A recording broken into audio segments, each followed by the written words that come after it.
ini tentunya tema kita hari ini adalah peluang saham di sektor energi.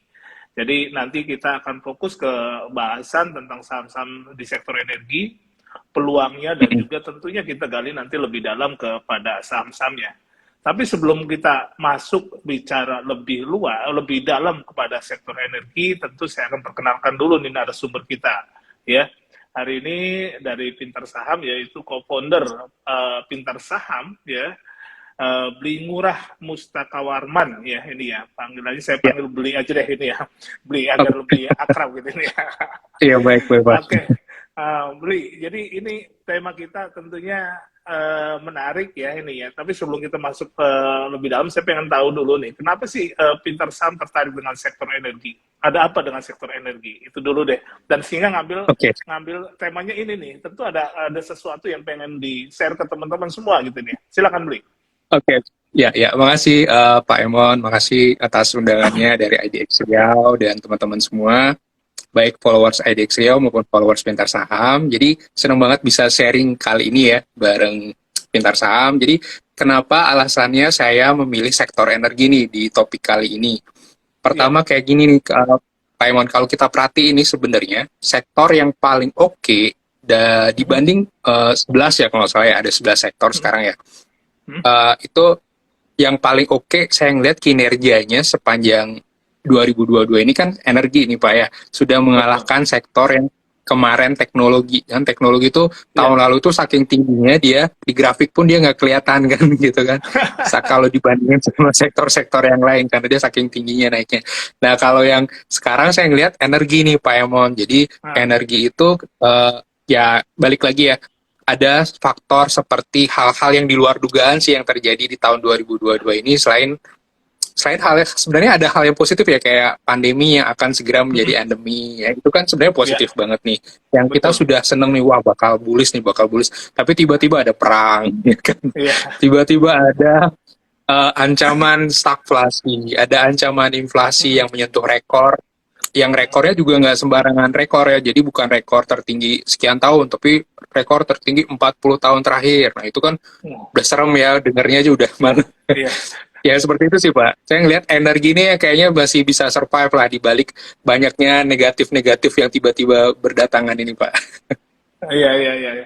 Jadi ya, itu latar belakang ya kita ambil tema ini ya, karena memang ya apa ya, orang punya ekspektasi luar biasa ketika wah ini satu-satunya hal negatif saat ini adalah pandemi gitu. Pandeminya udah di depan mata akan berubah nih jadi endemi, tentunya lebih safety lagi buat kita untuk apa ya, kembali normal, tapi ternyata tidak, ekspektasi itu tidak sesuai dengan kenyataan.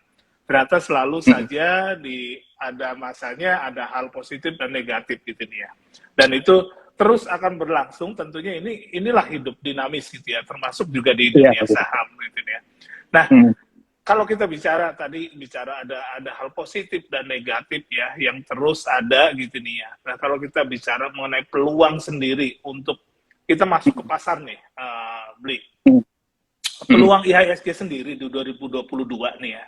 Karena kita kan kalau kita ngelihat 2020, 2021 itu pasar begitu ramai, transaksi begitu tinggi, antusias masyarakat juga euforianya luar biasa ya. Tadi sempat disinggung ada sektor teknologi yang luar biasa juga, ini sektor yang dekat sekali dengan anak muda, dan kalau kita lihat juga investor kita pertumbuhannya luar biasa di era pandemi karena anak mudanya yang masuk ke pasar saham luar biasa.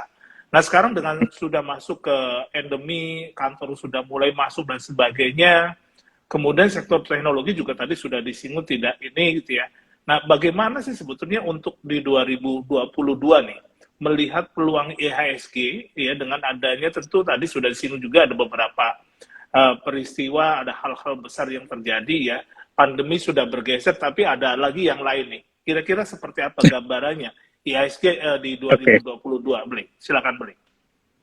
Ya baik, terima kasih Pak Emon. Jadi kalau dari saya sendiri ya, pandangannya memang kalau kita ngelihat market outlook 2022 yang dibuat oleh sekuritas-sekuritas pada akhir Desember 2021 kemarin, gitu kan, pada optimis nih, pada buat target IHSG 7.400 gitu. Padahal waktu itu kan masih ada Omicron, masih ada kayak ini Omicron bakal kemana sih gitu kan. Terus ujungnya tiba-tiba ada perang gitu kan. Itu juga yang luar biasa banget ya. Kita nggak nyangka Eropa itu kan kayaknya udahlah gitu kan. Ternyata ada hal-hal yang di luar dugaan terjadi. Nah, kalau inflasi sih emang diproyeksikan bakal akan terjadi ya, karena kan kemarin negara-negara di seluruh dunia bisa dibilang over mencetak duitnya demi mengatasi pandemi. Sehingga emang sudah diperkirakan ada inflasi, tapi problemnya adalah setinggi apa inflasinya agar tidak terjadi stagflasi. Kan gitu ya kuncinya ya. Betul. Nah, kalau saya sendiri sih ngelihat kita di Indonesia itu beruntung. Kenapa? Karena kita itu penghasil komoditasnya, Pak Emon, dibanding negara lain gitu ya. Itu kuncinya sih yang saya ngelihat.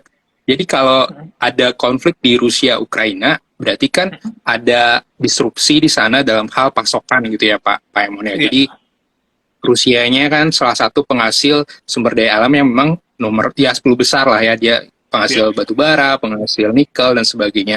Sehingga ketika ada masalah politik di sana, Eropa kan rencananya mengembargo penuh total kan gitu kan, sehingga ketika dia mengembargo maka dia harus lari ke mana lagi kan gitu kan, ke negara mana. Nah, kita sebenarnya kecipratan kan gitu kan, itu yang saya ngeliat, karena kita penghasil komoditas, terus kita penghasil, dan kita juga nggak sembarang penghasil ya, maksudnya 5 besar lah ya, kalau batu bara CPO malah kita nomor 1-nya kan di dunia.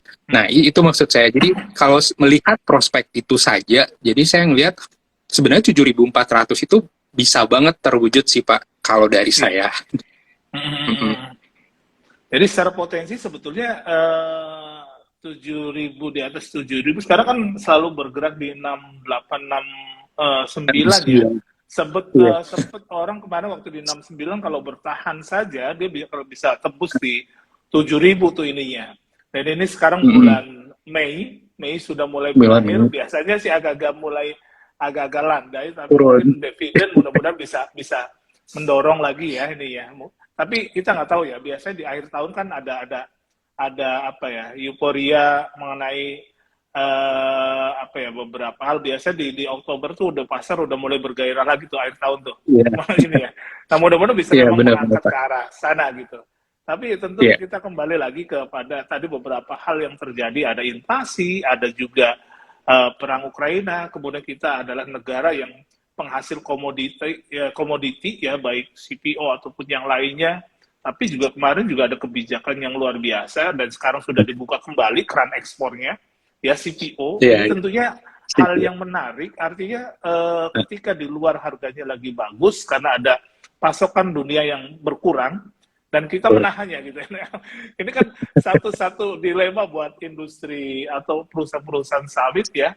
Ketika di stop ekspornya, artinya peluang itu bisa hilang. Tapi ini baru ada kebijakan kembali untuk dibuka peluang tersebut gitu, sehingga ekspor mudah-mudahan bisa jalan dan artinya sektor di CPO ini bisa kembali bergairah gitu.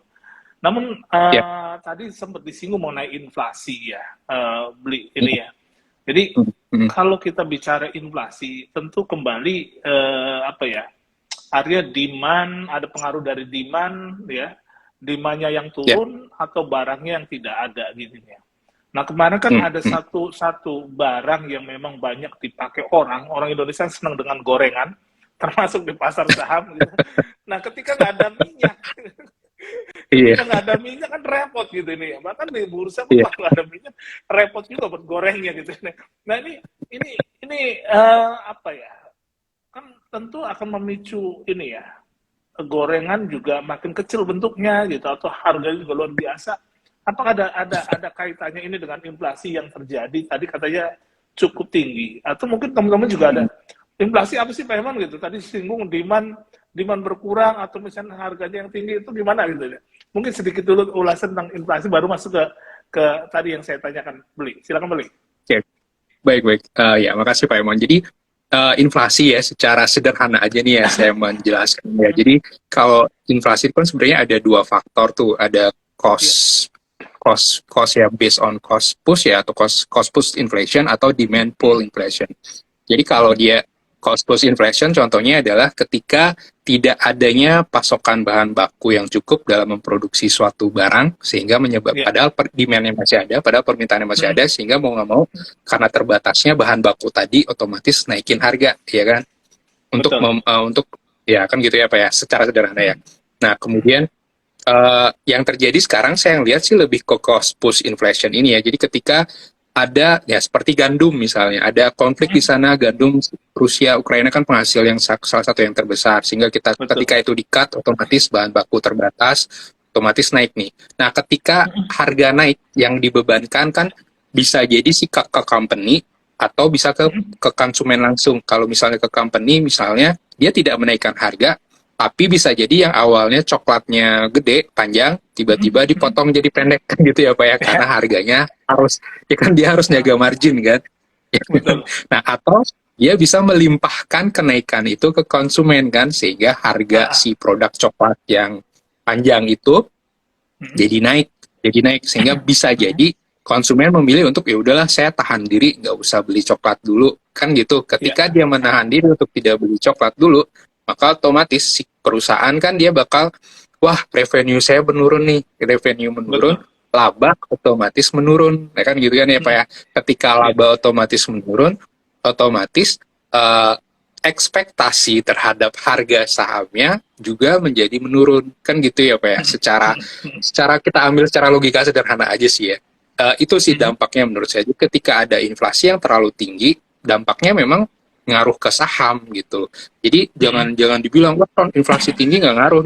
Kata siapa? Justru inflasi tinggi itu berpengaruh terhadap net income si company. Nah sekarang pertanyaannya, yang manakah yang terdampak banget, yang mana yang tidak terlalu terdampak. Nah kita harus cari tahu tuh, gitu sih Pak kalau dari saya.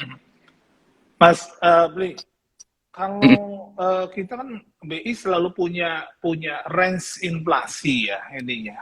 Ini kan biasanya gitu dijaga untuk di range itu gitu.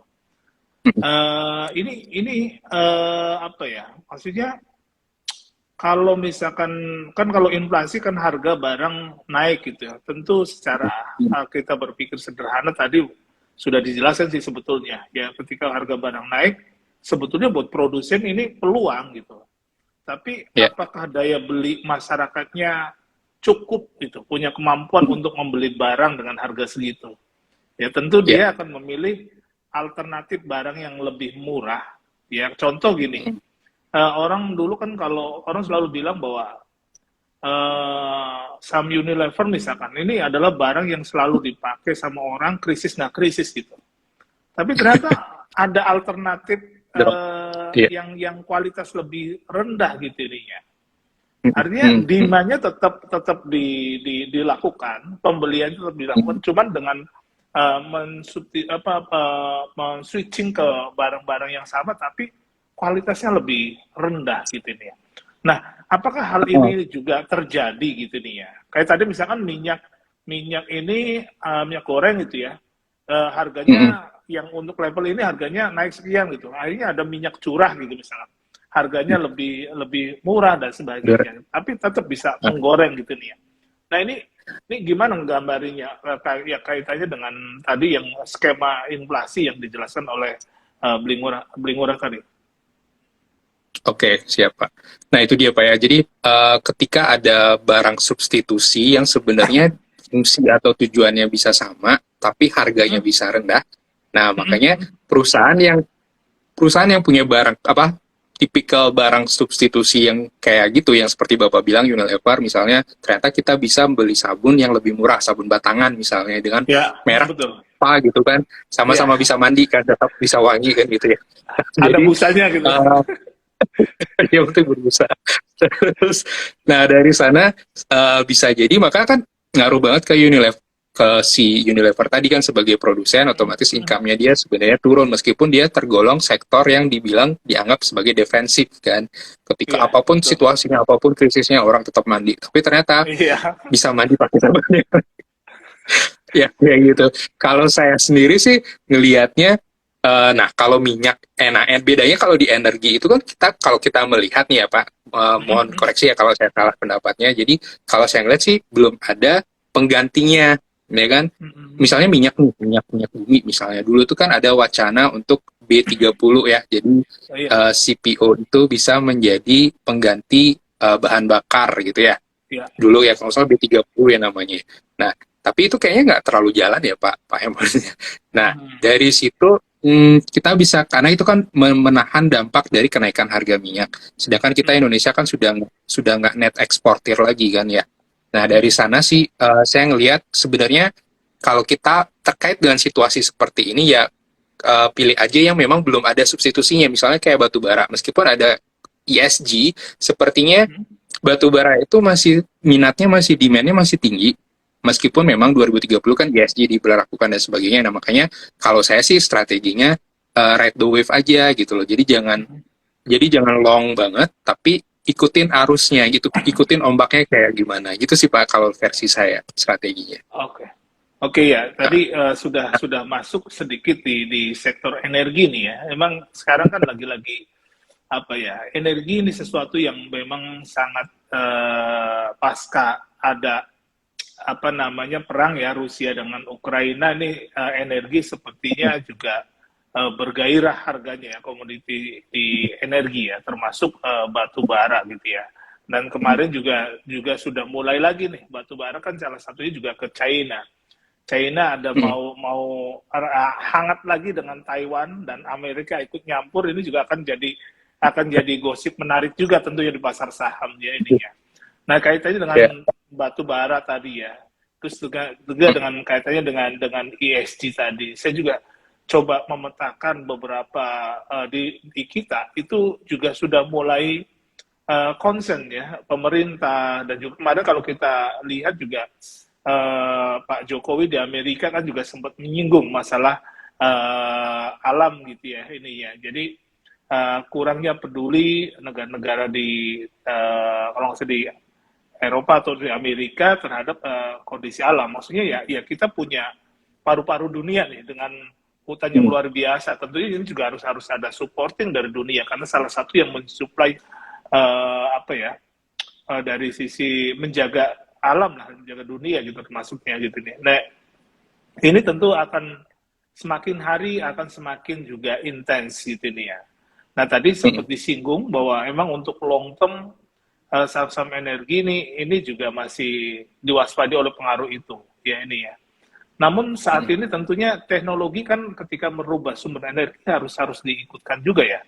Ketika kita ya, merubah dari batu bara ke sumber energi yang baru, tentu harus ada perubahan juga di infrastruktur atau apa, ini juga tentu tidak murah gitu nih ya. itu Namun kalau kita benar. lihat ini kita Mm, bahwa dengan adanya apa ya kesadaran yang cukup tinggi, terus kemudian juga beberapa perusahaan di luar juga melihat nih batu bara dari mana nih, merusak lingkungan atau enggak gitu. Ini gimana sih sebetulnya kita melihat melihat dari sisi itu gitu nih ya.